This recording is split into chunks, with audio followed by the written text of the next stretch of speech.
আসসালামু আলাইকুম ওয়া রাহমাতুল্লাহ। প্রিয় দিনী মুসলমান ভাই ও বোনেরা, যে কোনো বিপদ ছোট হোক অথবা বড় হোক, আপনি যদি এই একটি আমল করতে পারেন, আমলটি ছোট্ট কিন্তু যদি করতে পারেন ধৈর্য সহকারে, আপনার ভাগ্য বদলে যাবে, আপনার কপাল খুলে যাবে। আল্লাহু আকবার। এই আমলটি সূরা বাকারার 153 নম্বর আয়াতে আল্লাহ রাব্বুল আলামিন আমলটি দিয়েছেন। আমলটি অনেক সহজ, একবার বললেই পারবেন, কিন্তু আপনাকে একটু ধৈর্য সহকারে শুনতে হবে, দেখতে হবে। একবার বললেই আপনি পারবেন। কাদের জন্য আমলটি?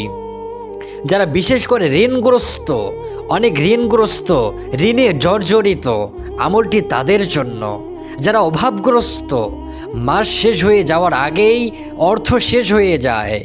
যারা দুশ্মনের দ্বারা আক্রান্ত, অর্থাৎ জায়গা জমি নিয়ে দুশ্মনী, কেউ টাকা ঋণ নিয়েছে কিন্তু ঋণ ফেরত দিচ্ছে না, এরকম ছোট বড় নানান প্রকার দুশ্মন রয়েছে তাদের জন্য। যে সমস্ত ভাই বা বোনের সন্তানেরা কথা শুনতে চায় না, সন্তান বড় হোক বা ছোট হোক, সন্তানদের মাঝে কোনো মিল মহব্বত নেই, ঘরের মধ্যে যাদের অশান্তি, যাদের সন্তান নিয়ে ঘরের মধ্যে অশান্তি, যেই ঘরের বউ শাশুড়ির মধ্যে অশান্তি বা দাম্পত্য জীবনের মধ্যে অশান্তি, যে সমস্ত স্ত্রী স্বামীর কথা শুনে না, বা যে সমস্ত স্ত্রীর স্বামী কথা শুনে না, স্বামী বিপথে যাচ্ছে, যারা সামাজিকভাবে বিভিন্ন অশান্তির মধ্যে রয়েছে, যেমন এমন দুশ্মন যেগুলো কারো কাছে বলতেও পারেন না, বললেও অসুবিধা, তাদের জন্য এই আমলটি। এবং যে উদ্দেশ্য নিয়ে আমলটি করবেন, আজকে আমাদের সাথে জোবানে জোবানে পাঠ করবেন। এবং আমলটি করার জন্য বিশেষ একটি নিয়ম, ওই নিয়মটিও আপনাদেরকে জানিয়ে দেব। সাথে সাথে যে অবস্থায় দেখছেন, আপনারা সেই অবস্থায় আমার সাথে সাথে পাঠ করবেন। এবং বিশেষভাবে করার জন্য নিয়মটাও জানিয়ে দেব সংক্ষেপে, অল্প সময়ের মধ্যে ইনশাআল্লাহ। এজন্য অন্য মানুষ যেন ভিডিওটা পেয়ে উপকৃত হতে পারে, তাই আপনি যে কাজটি এখন করতে পারবেন সেটা হলো ভিডিওতে একটি লাইক দেওয়া। তাহলে অন্য মানুষেরা তাড়াতাড়ি পেতে অনেক সাহায্য হবে। তারপরে যদি পারেন কমেন্ট করবেন, সাবস্ক্রাইব করবেন, অথবা বেল আইকনটি অন করে দিলে আপনি আমাদের এই ক্লাসের একজন ছাত্র হয়ে যাবেন ইনশাআল্লাহ। আল্লাহু আকবার। আপনি একজন কুরআন হাদিসের পাখি হয়ে যাবেন। অর্থাৎ কিভাবে হবেন? আপনি আপনার মোবাইলটি বন্ধ রাখার পরেও প্রতিদিন সকালবেলা আপনার কাছে আমাদের এই ভিডিওটা পৌঁছে যাবে। আমাদের এই ক্লাসের ছাত্র হাজার হাজার, তারা বিভিন্ন দেশে থেকে আমাদের এই আমলের ক্লাসে জয়েন করে। ইউরোপ, আমেরিকা, সৌদি আরব, কানাডা, দেখবেন কমেন্টে কোথায় থেকে তারা কমেন্ট করে। অনেকে আমেরিকা থেকে, কানাডা থেকে আমাদের ভিডিওর কমেন্টে কমেন্ট করে। আল্লাহু আকবার। তারাও আমাদের ছাত্রছাত্রী। অর্থাৎ আপনি যদি সাবস্ক্রাইব করার পরে বেল আইকনটি অন করে দেন, তাহলে আপনি আমাদের ক্লাসের একজন ছাত্রছাত্রী হয়ে যাবেন। আল্লাহু আকবার। চলুন এখন আমরা আমলের দিকে চলে যাই। যে কোনো বিপদ ছোট হোক অথবা বড়, আপনার ভাগ্য পরিবর্তন হয়ে যাবে। আপনি আমলটি এই শাবান মাসে করুন বা রমাদান মাসে করুন। এই আমলটি করবেন, তবে আমলটি রেখে দিবেন না। এখন আমার সাথে যখন আমলটি করবেন, আপনারা যে কোনো একটি নিয়ত করবেন। আমি এই বিপদ থেকে রক্ষা পাওয়ার জন্য হুজুরের সাথে সাথে আমার জবান ছেড়ে দিয়ে এই আমলটি করতেছি। মা বা বোনেরা, আপনারা পাঠ করতে পারবেন, অজু থাকুক বা না থাকুক। যে সমস্ত মা বা বোন পিরিয়ডকালীন সময়ে আছেন, তারাও করতে পারবেন, আমলটা পাঠ করতে পারবেন ইনশাআল্লাহ। আপনি আমলটি যেই নিয়মে করবেন আমি সেভাবেই আপনাদেরকে জানিয়ে দেব। আমলটি করার 2 দিনের মধ্যে আপনারা রেজাল্ট পেয়ে যাবেন। আল্লাহু আকবার। চলুন আমলে চলে যাই। আল্লাহ রাব্বুল আলামিন কুরআন মাজিদে জানিয়ে দিয়েছেন, সূরা বাকারা আয়াত 153। আল্লাহ রাব্বুল আলামিন বলেন, ইয়া আইয়ুহাল্লাযীনা আমানুস্তাঈনু বিস-সাবরি ওয়াস-সালাহ। ইন্নাল্লাহা মা'আস সাবিরিন। আল্লাহ বলছেন, আমার কাছে তোমরা সাহায্য চাও, আমি সাহায্য করার জন্য সবসময় প্রস্তুত রয়েছি। আল্লাহু আকবার। কিসের মাধ্যমে? সালাতের মাধ্যমে। সালাতের অর্থ কি? সলাত মানে নামাজ, সলাহ মানে দোয়া, সলাহ মানে দরুদ, সলাতের অর্থ জিকির। আল্লাহকে যেই মাধ্যমে আপনার স্মরণ হয় ওইটাই আপনার জন্য সালাহ। ওটাই এখন আমরা পড়ব, আর ওটাই বিশেষভাবে পড়ার জন্য নিয়মটা সংক্ষেপে আপনাদেরকে জানিয়ে দেব। তো চলুন এখন আমরা আমলে প্রবেশ করি। আমলটি করার জন্য আপনাকে প্রথমে উযু করতে হবে। উযুর শুরুতে আপনি বিসমিল্লাহ পাঠ করবেন। এখন আবার উযু করতে দৌড় দিয়েন না, এখন অজু ছাড়া আমলটি করবেন। পরে যখন আবার আমলটি করবেন তখন উযু করে আমলটি করবেন ইনশাআল্লাহ। অনেক ভাই বা বোন কমেন্ট করে, তারা প্রত্যেকে আমাদের ভিডিওগুলো উযু করে দেখে। আল্লাহু আকবার। অজুর শুরুতে আপনি বিসমিল্লাহির রহমানির রহিম পাঠ করবেন। এরপর যখন আপনি উযু শেষ করবেন আপনি কালিমায়ে শাহাদাত পাঠ করবেন।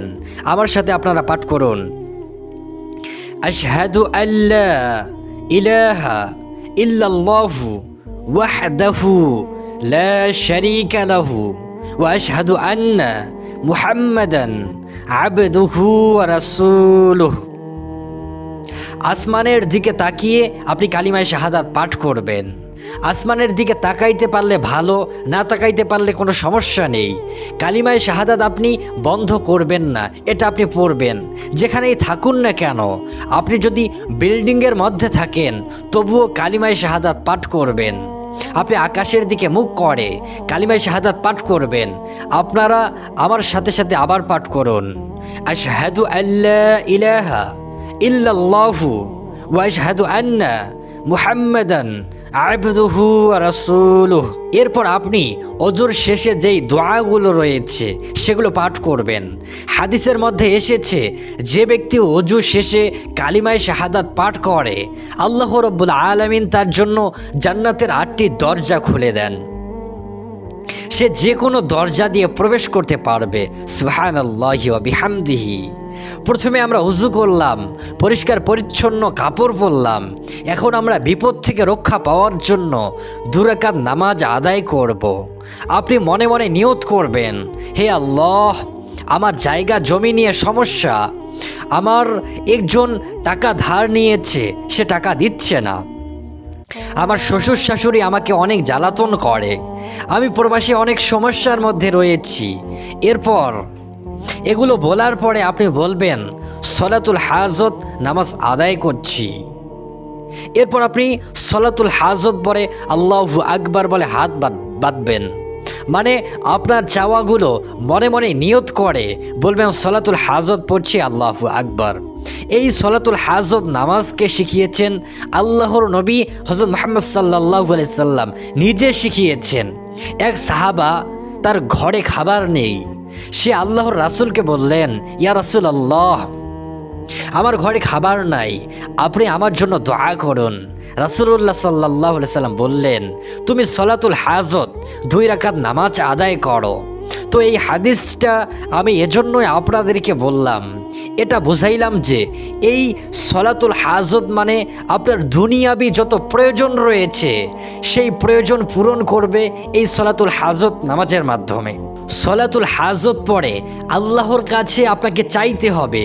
আপনি আপনার মেয়ের জন্য অনেক পাত্র দেখলেন কিন্তু আপনার পছন্দ হচ্ছে না, আপনি 2 রাকাত সলাতুল হাজত পরে আল্লাহর কাছে বলুন। আপনার সম্পদ জোর জবরদস্তি দখল করেছে কিন্তু আপনি কাউকে বলতে পারতেছেন না, আপনি সলাতুল হাজত নামাজ পড়ে আল্লাহর কাছে বলুন। আপনার সন্তান আপনার কথা শোনেন না, আপনি সলাতুল হাজত পড়ে আল্লাহর কাছে বলুন। আপনাকে কেউ জাদুটোনা করেছে, আপনি সলাতুল হাজত পরে আল্লাহর কাছে বলুন। অর্থাৎ যত দুনিয়াবি সমস্যা রয়েছে আপনি সলাতুল হাজত পরে আল্লাহর কাছে বলুন। আপনি গুনাহ থেকে কোনো প্রকারে বাঁচতে পারছেন না, আপনি 2 রাকাত সলাতুল হাজত পরে আল্লাহর কাছে ফরিয়াদ করুন।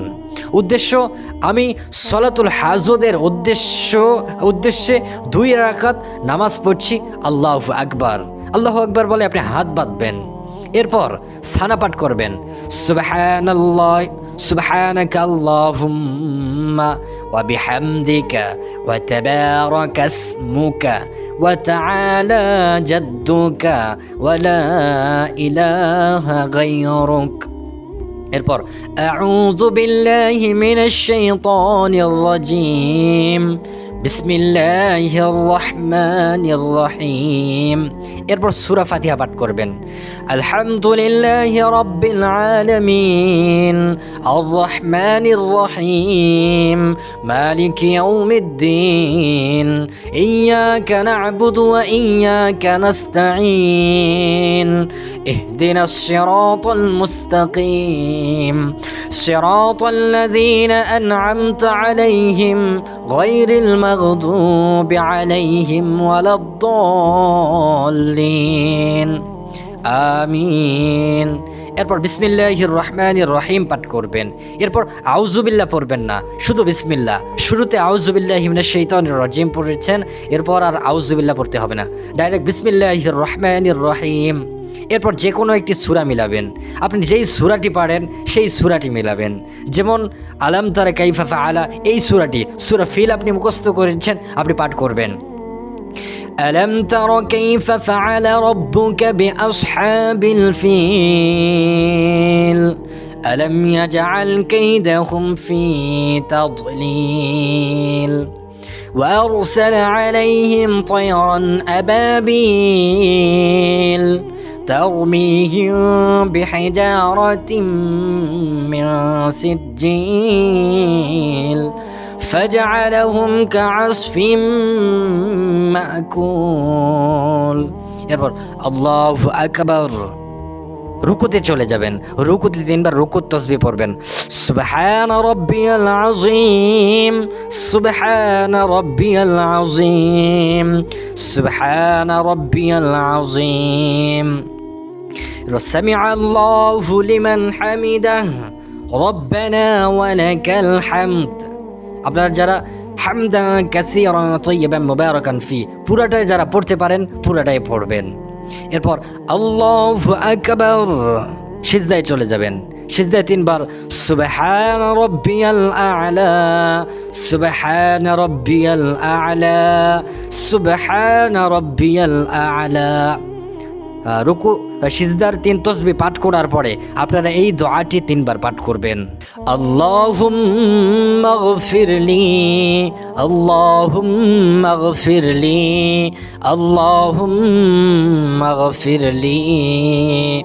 এরপর আল্লাহু আকবার বলে 2 সিজদার মাঝে বসবেন, 2 সিজদার মাঝের দোয়াটি পাঠ করবেন, আল্লাহুম্মা গফিরলি ওয়ারহামনি।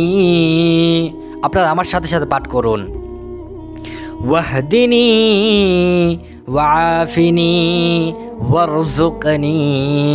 এখানে যারা পুরো দোয়াটি পারবেন না তারা শুধু পাঠ করবেন আল্লাহুম্মা গফিরলি ওয়ারহামনি, এতটুক পাঠ করবেন। এরপর আল্লাহু আকবার বলে সিজদায় চলে যাবেন।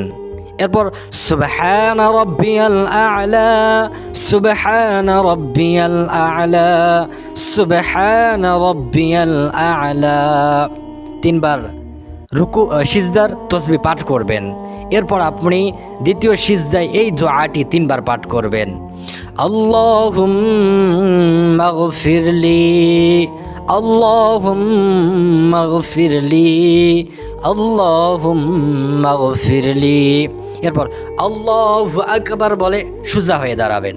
এরপর সূরা ফাতিহা, আলহামদুলিল্লাহ। এখানে আউযুবিল্লাহ আর পাঠ করবেন না, শুরুতে আউযুবিল্লাহ পড়েছেন আর আউযুবিল্লাহ পাঠ করতে হবে না, ডাইরেক্ট সূরা ফাতিহা।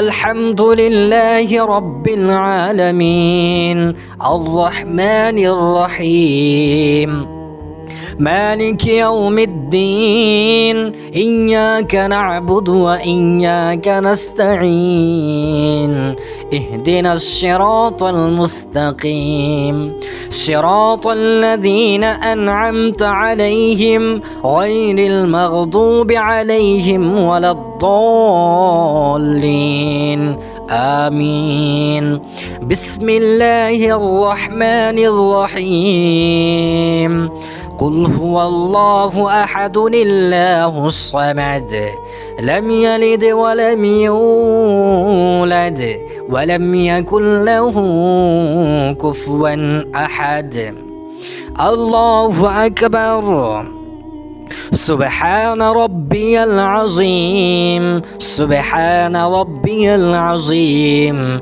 سبحان ربي العظيم سمع الله لمن حمده ربنا ولك الحمد حمدا كثيرا طيبا مباركا فيه الله أكبر الله أكبر বলে সিজদায় চলে যাবেন সিজদার 3 তাসবিহ সুবহান রাব্বিয়াল আ'লা সুবহান রাব্বিয়াল আ'লা সুবহান রাব্বিয়াল আ'লা এরপর আপনি সিজদার মধ্যে পাঠ করবেন রব্বানা আতিনা ফিদ দুনিয়া হাসানাহ ওয়া ফিল আখিরাতি হাসানাহ ওয়া কিনা আযাবান নার এরপর আল্লাহু আকবার বলে 2 সিজদার মাঝে বসবেন 2 সিজদার মাঝে দোয়াটি পাঠ করবেন আল্লাহুম্মা গফিরলি ওয়ারহামনি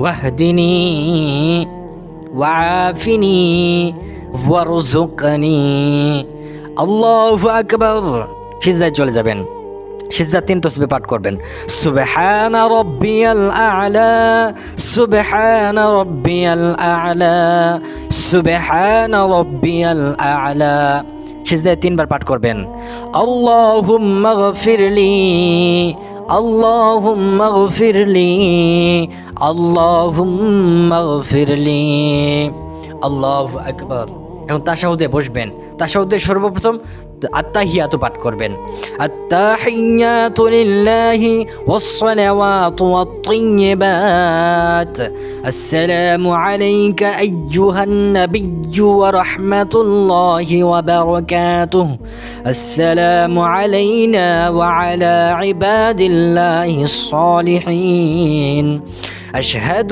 أن لا إله إلا الله وأشهد أن محمدا عبده ورسوله এই আত্তাহিয়াতু পাঠ করবেন যাদের দরুদ শরীফ এবং দোয়ায়ে মাসুরা মুখস্থ নেই শুধু আত্তাহিয়াতু পড়ার পরে আপনি সালাম ফিরিয়ে নেবেন আর এই দরুদ শরীফ এবং দোয়ায়ে মাসুরা মুখস্থ করতে থাকবেন তো দরুদ শরীফটি আমি এখন আপনাদেরকে শিখিয়ে দিচ্ছি আপনারা আমার সাথে সাথে একটু মুখস্থ করুন আল্লাহুম্মা সাল্লি আলা মুহাম্মাদ ওয়া আলা আলি মুহাম্মাদ কামা সাল্লাইতা আলা ইব্রাহিম ওয়া আলা আলি ইব্রাহিম ইন্নাকা হামিদুম মাজিদ اللهم بارك على محمد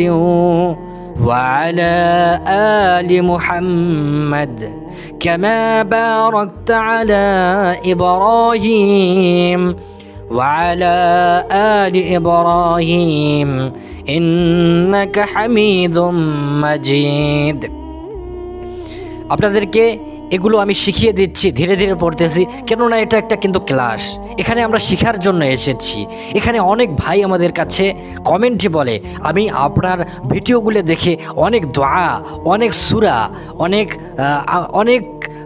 হাদিসের আরবি এবং অর্থ আমি শিখতে পেরেছি আলহামদুলিল্লাহ এটা যখন তারা কমেন্ট করে তারা বলে আমি তাদের কমেন্টগুলো পড়ে অনেক আনন্দিত হই এখানে আমরা শিখতে এসেছি আমাদের এই ক্লাসে যদি একজন শিক্ষার্থী থাকে এটাই আমাদের জন্য ধন্য এটাই আমার জন্য ধন্য তাই আপনারা শিখার নিয়ত ভিডিওগুলো দেখবেন আপনারা শিখার চেষ্টা করবেন এরপর আপনি দোয়ায়ে মাসুরা পাঠ করার পরে আসসালামু আলাইকুম ওয়া রাহমাতুল্লাহ আসসালামু আলাইকুম ওয়া রাহমাতুল্লাহ 2 সালাম ফিরিয়ে আপনি নামাজ শেষ করবেন সাথে সাথে আপনি আল্লাহু আকবার আল্লাহু আকবার আল্লাহু আকবার 3 বার পাঠ করবেন এরপর আস্তাগফিরুল্লাহ আস্তাগফিরুল্লাহ আস্তাগফিরুল্লাহ 3 বার পাঠ করবেন অর্থাৎ আল্লাহু আকবার 3 বার আস্তাগফিরুল্লাহ 3 বার এরপর আপনি সাইয়্যিদুল ইস্তিগফার পড়বেন সাইয়্যিদুল ইস্তেগফারটা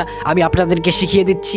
আপনারা আমার সাথে সাথে জবান ছেড়ে দিয়ে অজু থাকুক বা না থাকুক আপনারা মুখে মুখে উচ্চারণ করবেন। কেননা আপনি যদি নিজের মুখে মুখে উচ্চারণ করেন একটি হরফের বিনিময়ে আপনি 10টি নেকি পাবেন।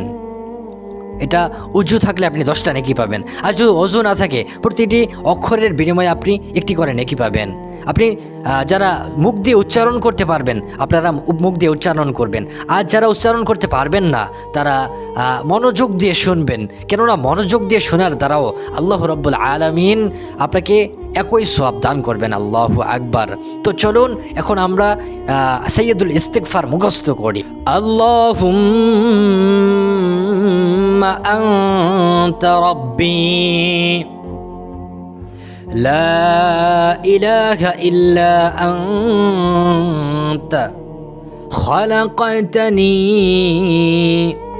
ওয়া আনা আবদুকা وأنا على عهدك ووعدك ما استطعت أعوذ بك من شر ما صنعت أبوء لك بنعمتك علي وأبوء لك بذنبي فاغفر لي فإنه لا يغفر الذنوب إلا أنت। আপনার অর্থটা জানলেই বুঝতে পারবেন কি চমৎকার একটি ইস্তেগফার আপনার পাঠ করলেন। চলুন এখন অর্থটা আপনাদেরকে শোনাই।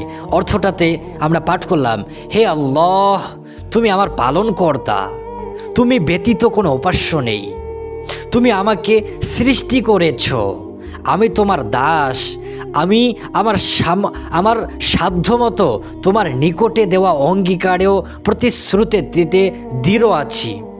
আমি আমার কৃতকর্মের অনিষ্ট হতে তোমার নিকট আশ্রয় প্রার্থনা করছি। আমি আমার উপরে তোমার দেওয়া অনুগ্রহকে স্বীকার করছি এবং আমি আমার গুনাহের স্বীকৃতি দিচ্ছি। অতএব তুমি আমাকে ক্ষমা করো, কেননা তুমি ব্যতীত পাপসমূহ ক্ষমা করার কেউ নেই। প্রিয় সম্মানিত দ্বীনি মুসলিম ভাই ও বোনেরা, আমাদের অনেক মা বা বোন রয়েছে যারা কমেন্টে লিখে তার শ্বশুর শাশুড়ি তাকে দেখতে পায় না, তার সন্তানেরা তার কথা শোনে না। কেউ কেউ কমেন্ট করেছে তার স্বামী তাকে একটুও ভালোবাসে না, কিন্তু কোনো বোন এভাবে কমেন্ট করেছে তার স্বামী তাকে রেখে অন্য মেয়ের সাথে কথা বলে। আবার কেউ কেউ কমেন্ট করেছে তার অনেক শত্রু রয়েছে, কেউ তার জমি দখল করে নিতে চায়, কেউ তার সম্পদ কেড়ে নিতে চায়। আবার কেউ কেউ কমেন্ট করে তাকে কেউ জাদুটোনা করেছে, কুফরি কালাম করেছে, তার জন্য তাকে অনেক ষড়যন্ত্র করতে চাচ্ছে। আপনারা সবাই এই আমলটি করার পরে আল্লাহর কাছে 2 হাত তুলে দোয়া করবেন। আল্লাহ তাআলা আপনার সকল বিপদ দূর করে দিবেন, আপনার সকল বালা মুসিবত আপনার কাছ থেকে কেটে দিবেন। হে আল্লাহ তুমি আমার মা বা বোনদেরকে সমস্ত প্রকার বালা মুসিবত থেকে রক্ষা করো, তাদেরকে তুমি শান্তিপূর্ণ জীবন দান করো। প্রিয় দিনদার মুসলিম ভাই ও বোনেরা, আমরা এখন আল্লাহ তাআলার কাছে দোয়া করব। আপনাদের যাদের যাদের সমস্যা রয়েছে তারা আমাদের সাথে আমিন আমিন বলবেন, কেননা আমাদের দোয়ায় অনেক মুস্তাজাবুদ দাওয়া আছেন যারা আমিন বলার সাথে সাথে দোয়া কবুল হয়ে যায়। তাদের দোয়ার সাথে সাথে আমাদের দোয়াগুলো, আমাদের বিপদগুলো দূর হয়ে যাবে। এর জন্য আমরা প্রত্যেকে দোয়ায় মনোযোগ দিয়ে শুনবো এবং আমিন আমিন বলবো। যারা হাত উঠাতে পারবেন তারা হাত তুলে দোয়া করবেন, আর যারা হাত উঠাতে পারবেন না শুধু মুখে মুখে আমিন বলবেন। এর দ্বারাও আল্লাহ তাআলা আপনার মনের আশাগুলো পূরণ করে দিবেন ইনশাআল্লাহ। আমরা দোয়া কবুল হওয়ার আমল করেছি, সাইয়্যিদুল ইস্তেগফার পাঠ করেছি, নামাজের নিয়মগুলো জেনেছি, নামাজের মতোই আমরা আমল করেছি। আবার দোয়ার আগে আপনারা আমার সাথে দরুদ শরীফ 3 বার পাঠ করুন। সাল্লাল্লাহু আলা সাইয়্যিদিনা মুহাম্মদ, সাল্লাল্লাহু আলা সাইয়্যিদিনা মুহাম্মদ, সাল্লাল্লাহু আলা সাইয়্যিদিনা মুহাম্মদ। এখন আমরা দোয়া করব, যারা হাত তুলতে পারবেন হাত তুলবেন। الحمد لله رب العالمين ربنا آتنا في الدنيا حسنة وفي الآخرة حسنة وقنا عذاب النار رب ارحمهما كما ربياني صغيرا يا الله يا رب العالمين তার নেক খাঁটি ও দিনের উপর অটল সকল বান্দা ও বান্দীদের ঘর সংসার ও জীবনের প্রতিটি অধ্যায়কে রহমত বরকত ও শান্তি ও নূরে ভরিয়ে দিন। যে ঘরে অশান্তি আছে সেখানে প্রশান্তি নাজিল করুন। যে ঘরে কান্না আছে সেখানে হাসি ফিরিয়ে দিন। যে হৃদয় ক্লান্ত ভেঙ্গে পড়া ও নিরাশ সেই হৃদয়ে আপনি নিজ রহমতের হাত রাখুন। হে আল্লাহ, হে দয়াময় রব, যাদের কাঁধে ঋণের বোঝা চেপে বসেছে, যাদের রাতের ঘুম হারাম হয়ে গেছে, তাদের জন্য হালাল পথে ঋণ পরিশোধের সুন্দর ব্যবস্থা করে দিন। যাদের রিজিক সংকুচিত, যাদের অভাব কাউকে বলতে পারে না, তাদের জন্য অদৃশ্য দিক থেকে রিজিকের দরজা খুলে দিন। যাদের চাকরি নেই, যাদের মেধা ও যোগ্যতা থাকা সত্ত্বেও সুযোগ হচ্ছে না, হে আল্লাহ, তাদের জন্য সম্মানজনক হালাল ও বরকতময় চাকরির ব্যবস্থা করে দিন। হে পরম করুণাময়, যে ব্যক্তি অন্তর থেকে দোয়া চেয়েছেন, যে ব্যক্তি চোখের পানিতে আপনার কাছে মিনতি করছেন, তাদের সমস্ত নেক আশা ও হালাল কামনা কবুল করে নিন। যা তারা চেয়েছে যদি তা তাদের জন্য কল্যাণকর হয়, তবে দেরি না করে তাদেরকে দান করুন ইয়া রাব্বাল আলামিন। আর যা তারা বোঝে না কিন্তু তাদের জন্য উত্তম, তা তাদের জীবনে প্রবেশ করিয়ে দিন ইয়া রাব্বাল আলামিন। আমাদের ঘরে, আমাদের সন্তানদের অন্তরে, আমাদের সংসারে এবং জীবনের প্রতিটি ক্ষেত্রে মক্কা ও মদিনার পবিত্র নূর, শান্তি ও সোনালী বরকত নাজিল করুন। আমাদের ঈমানকে দৃঢ় করুন, নামাজে মন বসিয়ে দিন, গুনাহ থেকে দূরে রাখুন এবং তওবার দরজা আমাদের জন্য সবসময় খোলা রাখুন। হে আল্লাহ, আপনার বান্দাদের সেই অজানা ব্যথাগুলো যেগুলো কেউ জানে না আপনি জানেন, সেই লুকানো দুঃখগুলো যেগুলো হাসির আড়ালে লুকিয়ে রাখা আপনি দেখছেন, সেই কঠিন মুহূর্তগুলো আপনি যেগুলো ধৈর্য ধরে পার করছে আপনি কবুল করুন এবং তাদের কষ্টের বদলতে অফুরন্ত সওয়াব দান করুন ইয়া রাব্বাল আলামিন। যে ব্যক্তি মন থেকে আমাদের দোয়ায় আমিন আমিন বলবেন, হে আল্লাহ, তাদের দোয়া কবুল করে নিন, তাদের জীবনে বরকত দিন, তাদের পরিবারকে হেফাজত করুন, তাদের সন্তানদেরকে নেককার বানান এবং তাদের অন্তরে আপনার ভালোবাসা বসিয়ে দিন। যারা ধৈর্য সহ এই ভিডিওটি সম্পূর্ণ দেখেছেন, হে আল্লাহ, তাদের সকলকে জীবনে অত্যন্ত একবার হলেও পবিত্র মক্কা ও মদিনা শরীফ জিয়ারতের তৌফিক দান করুন। কাবা শরীফের সামনে দাঁড়িয়ে আপনাকে ডাকার সৌভাগ্য দান করুন ইয়া আল্লাহ। রাসূলুল্লাহ সাল্লাল্লাহু আলাইহি ওয়াসাল্লামের রওজা মোবারক জিয়ারতের তৌফিক দান করুন ইয়া রাব্বাল আলামিন। আমাদের মনের সকল হালাল আশা, সকল নেক কামনা এবং সকল ভালো স্বপ্ন পূরণ করে দিন। আমাদের শেষ পরিণতি ঈমানের সঙ্গে রাখুন এবং জান্নাতুল ফেরদাউস আমাদের ঠিকানা বানিয়ে দিন। আমিন আমিন ইয়া রাব্বাল আলামিন। প্রিয় সম্মানিত দিনী মুসলিম ভাই ও বোনেরা, আজ এই পর্যন্ত। আল্লাহর ইচ্ছা হলে পরবর্তী আমাদের শিক্ষণীয় আমাদের ক্লাসের ভিডিওটিতে দেখা হবে আবারও। সেই পর্যন্ত সকলে ভালো থাকুন, সুস্থ থাকুন, নিরাপদে থাকুন। আসসালামু আলাইকুম ওয়া রাহমাতুল্লাহ।